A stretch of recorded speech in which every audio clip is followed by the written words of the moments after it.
அப்படியே அந்த கொடியை பற்றி பேசிட்டிங்கன்னா 2 நாள் இருக்க பரபரப்பு இன்னும் கொஞ்சம் எங்களுக்கு கிளியர் ஆகிடும்னு நினைக்கிறேன்.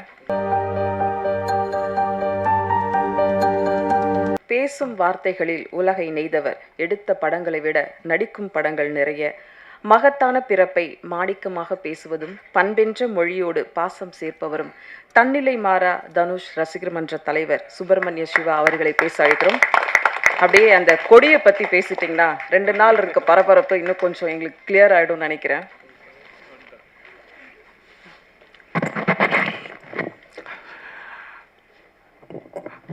அன்பாலான அனைவருக்கும் வணக்கம்.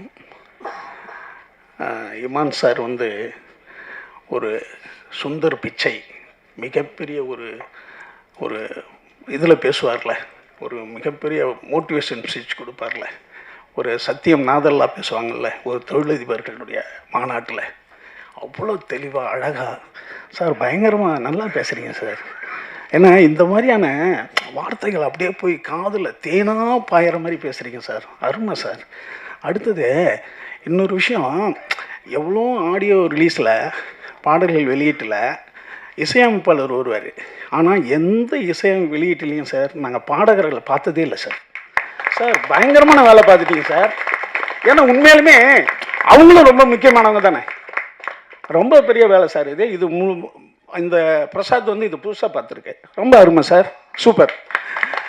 அப்புறம் இந்த அர்ஜுனன் பேர் 10 இதில் பாபு யோகி பாபு நினச்சா எனக்கு ரொம்ப மகிழ்ச்சி. 2009 மணிமகால்னு ஒரு ஷூட்டிங் ஸ்பாட் இருக்குது, அதில் யோகியில் ஒரு சிறப்பான ஒரு இதுவர் மணிமகால், அது பேரே மணி இருக்கிற மகால் தானே. அதில் வந்தவர் இன்றைக்கி கிட்டத்தட்ட 2009லேருந்து இன்றைக்கி 2026 300வது படத்தை தொட்டிருக்காருன்றது ரொம்ப மகிழ்ச்சியான ஒரு தருணம். ஏன்னா எந்த பின்புலமும் இல்லாமல் அடுத்தடுத்த தலைமுறை அந்த தொழிலுக்கு வர்றதுன்றது ஒரு பெரிய விஷயமே கிடையாது. எந்த பின்புலமும் இல்லாமல் ஏதோ ஒரு திருவண்ணாமலையில் ஒரு இடத்துல பிறந்து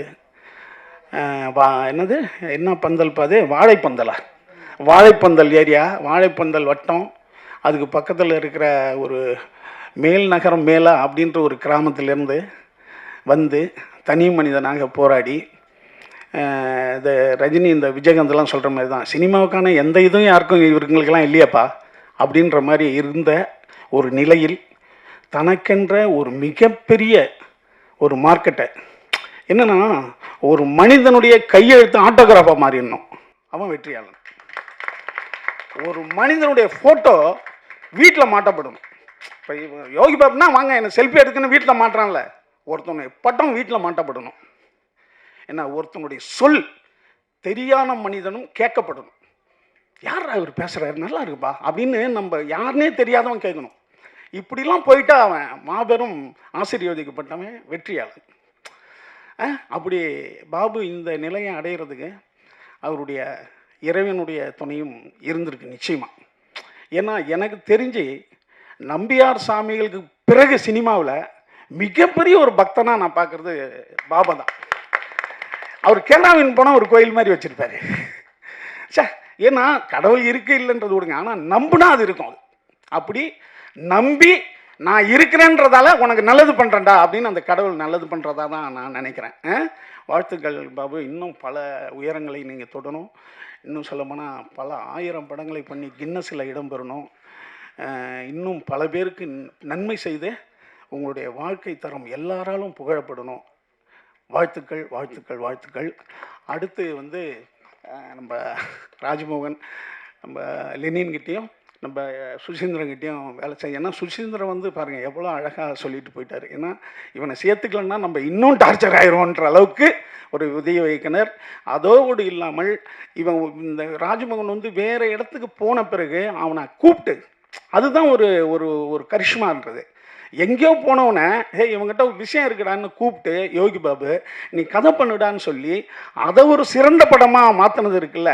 வாழ்த்துக்கள் ராஜ்மோகன். ஏன்னா சினிமா ஒருத்தவங்களை சொல்லும், நம்ம சினிமா விட்டு போனாலும் நீ உண்மையாக உழைச்சின்னா சினிமா உன்னை இழுத்துக்கும். சினிமா மட்டும் இல்லை, எந்த தொழிலுமே. அதுக்கு நீங்கள் ஒரு உதாரணமாக இருக்கீங்க. இன்னும் பல படங்களை சுசீந்திரன் சொன்ன மாதிரி பல படங்கள் நீங்கள் செய்து மிகப்பெரிய வெற்றியாளனாக வர என்னுடைய அன்பு வாழ்த்துக்கள். இந்த படம் ஒரு திருட்டை பற்றி சொல்லுது. திருட்டு என்பது வந்து சாதாரண விஷயம் கிடையாது. ஏன்னா இப்போ கார்த்திக் நாயர் சொன்ன மாதிரி எல்லாருமே இங்கே திருடர்கள் தான். ஏன்னா எல்லாருமே வந்து ஏன்னா திருடானவன் ஒன்று பைத்தியமாக இருக்கணும், இல்லைன்னா பிறக்காதவனாக இருக்கணும், அவ்வளோதான். ஏன்னா கோயிலுக்கே பெரிய பூட்டு தான் நம்ம போடுறோம். கோயில் தான் சாமி, அவர்லாம் நம்மளை காப்பாற்றுறவர், அவருக்கே பெரிய பூட்டு போட வேண்டியிருக்கீங்க. ஏன்னா அப்போ ராமர் கோயிலில் நேற்று ஒரு பெரிய திருட்டு நடந்து போச்சு.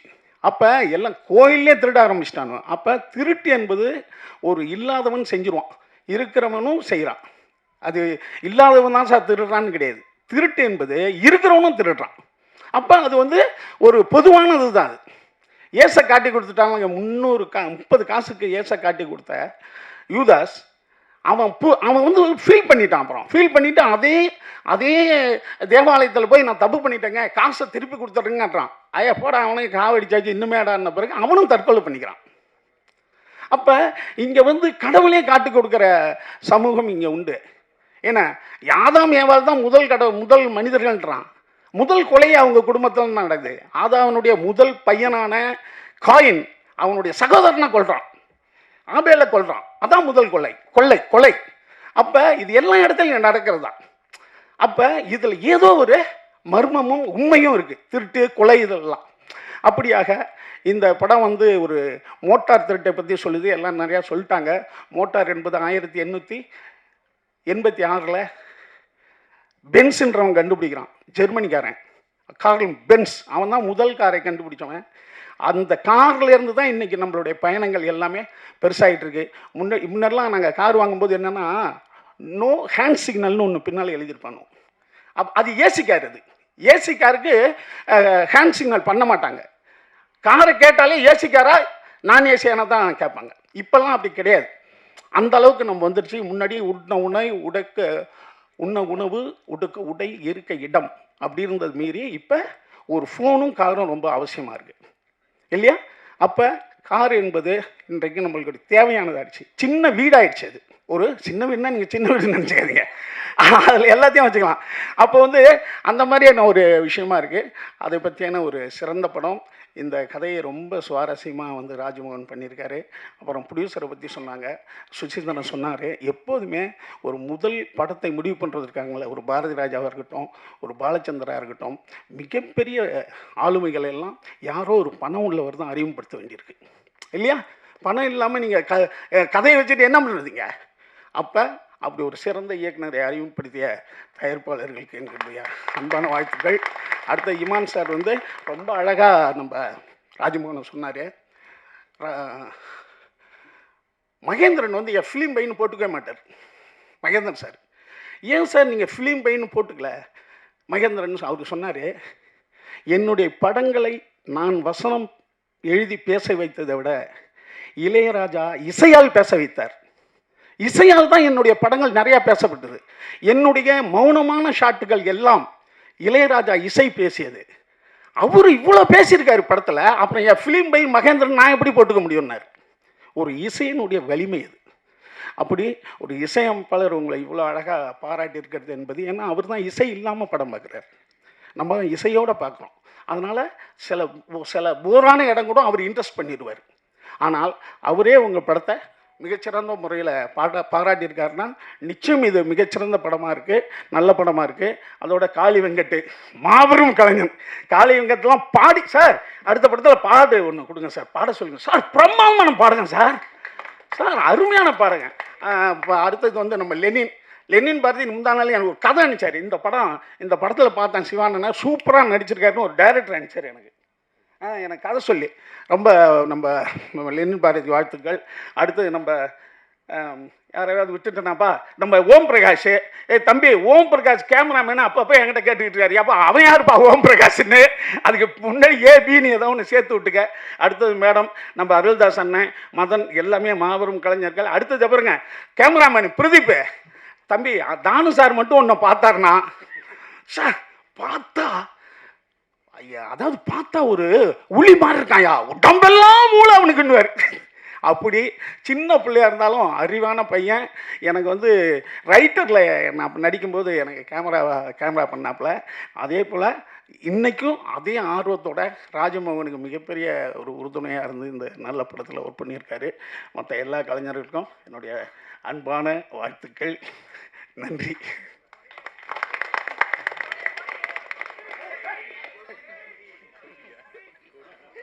தம்பி, இந்த கொடி 15 வருஷமாக எங்ககிட்ட இருக்குது. நாங்கள் எல்லாம் தோரணம் கட்டுவோம். எந்த படம் ரிலீஸ் ஆனாலும் தோரணம் கட்டுவோம். அந்த கொடி அதே மாதிரியே தனுஷ் ராஜிக்கு யாராவது கல்யாணம் ஆச்சுன்னா அந்த கொடியை தான் தோரணம் கட்டுவானுவேன். அடுத்தது வந்து காது குத்து எல்லாத்துக்கும் அது போவோம். இப்போ என்ன ஆச்சுன்னா இந்த பசங்க கொஞ்சம் பேர் அதை காரில் மாட்டுற மாதிரி ரெடி பண்ணி எடுத்துகிட்டு வந்துட்டாங்க. இப்போ நாங்கள் வந்து வருஷம் வருஷம் மாவட்ட தலைவர்கள், செயலாளர்கள், பொருளாளர்கள், அமைப்பாளர்கள் இவங்களெல்லாம் கூப்பிட்டு புதுப்பிப்போம். ஏன்னா ஒருத்தன் திடீர்னு துபாய்க்கு வேலைக்கு போயிடுவான், செயலாளராக இருந்தவன். அதுக்கு பதிலாக இன்னொரு போஸ்டிங் போடணும். அப்படி இல்லைன்னா இருக்கிறவங்களுக்கே திரும்பி புதுப்பிச்சு தருவோம். அடுத்தது புதிய மன்றங்கள் திறந்துருப்பாங்க, அதை பற்றி டிஸ்கஸ் பண்ணுவோம். அப்படி வருஷம் வருஷம் ஒரு விழா நடத்துவோம். அதை இந்த தடவை நடத்தினோம். அதில் சில பசங்க காரில் மாட்டுற மாதிரி அந்த கொடியை ரெடி பண்ணி எடுத்துகிட்டு வந்தாங்க. அதை 4 பேருக்கு மாட்டி விட்டோம். அதை வந்து சில நண்பர்கள் வந்து புதிய கொடி அறிமுகன்ற மாதிரி நினச்சிக்கிட்டாங்க. அந்த கொடி எங்கள்கிட்ட இருக்கிற கொடி தான் அது. நன்றி, வணக்கம்.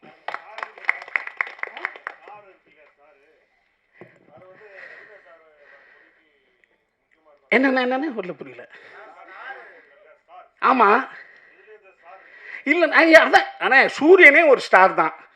ஒவ்வொரு மனிதனும் ஒரு ஸ்டார் ஆகணும். ஒவ்வொரு மனிதனும் வெளிச்சத்தில் இருக்கணும். வெளிச்சம் ஆகணுன்ற ஒரு அடையாளம் தானே அது, இல்லையா? அதனால் இது அமெரிக்கா கொடியிலையும் தான் ஸ்டார் இருக்குது. என்னையா எல்லாரும் ஒரு அந்த ஸ்டார் என்பது என்னன்னா வெளிச்சம். அது ஒரு ஒரு ஒரு எல்லாரும் வெற்றிக்கான ஒரு வழின்றதை நம்ம சொல்கிறது தானே. மற்ற அதில் வந்து வேற ஒன்றும் எதுனே அண்ணே, எது எப்போது நடக்குமோ அது நடக்கும்ண்ணே. என்னப்பா எல்லாருக்கும் டைட்டில் கிடச்சிருச்சா? நன்றி.